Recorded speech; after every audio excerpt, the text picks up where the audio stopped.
Meat is still a good source of B vitamin, proteins, minerals such as iron and zinc.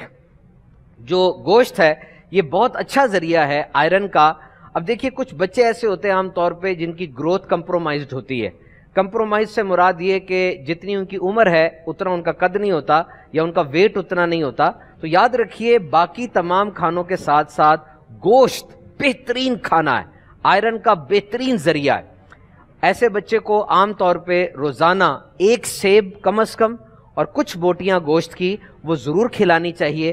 عام طور پہ ہم دیکھ رہے ہوتے ہیں کہ دودھ پی رہا ہے بچہ اور دودھ پینے میں اتنا منہمک ہے, دودھ کی اس کو اتنی عادت پڑ چکی ہے کہ اب وہ دودھ سے ہی پیٹ بھر لیتا ہے, باقی جو دسترخوان پہ کھانا وہ استعمال نہیں کرتا. یاد رکھیے دودھ میں ساری غذائیت نہیں ہے, دودھ is the best source of calcium only.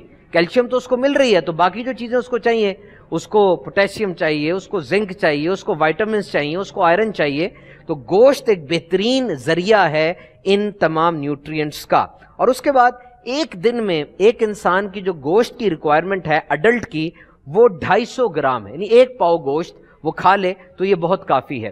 اگر گوشت زیادہ استعمال کیا جائے اس سے یورک ایسڈ بڑھ جاتا ہے, اور یورک ایسڈ بڑھنے سے جسم میں دردیں ہو جاتی ہیں, اور گاؤٹی آرتھرائٹس یعنی جوڑوں کی سوجن, ہڈیوں کی سوجن اس سے بڑھ سکتی ہے.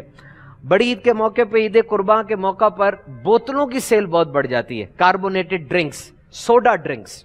اور یہ جملہ سننے کو ملتا ہے کہ کھانے کے بعد بوتل اس لیے پی رہے ہیں کہ کھانا ہضم ہو جائے. ایک بھی سائنسی تحقیق ایسی نہیں آئی, ایک بھی میڈیکل تحقیق جو یہ ثابت کر دے کہ کھانے کے بعد بوتل پینے سے کھانا ہضم ہو جاتا ہے. ایک بھی تحقیق آپ نہیں نکال سکتے. یہ بہت زیادہ خطرناک ہے. بوتل پینے سے تیزابیت بڑھ جاتی ہے. اور یہ بھی دیکھیے کہ جب کھانا آپ نے کھایا, جیسی کھانا آپ نے کھایا, پیٹ میں مختلف قسم کے تیزاب پیدا ہوتے ہیں. گیسٹرک جوس ہے, ایمیلیس ہے, لائپیس ہے, بائل آ جاتا ہے, اور یہ بڑے موٹے ہوتے ہیں, تھک ہوتے ہیں تاکہ کھانے کو ہضم کرنے میں مدد دیں.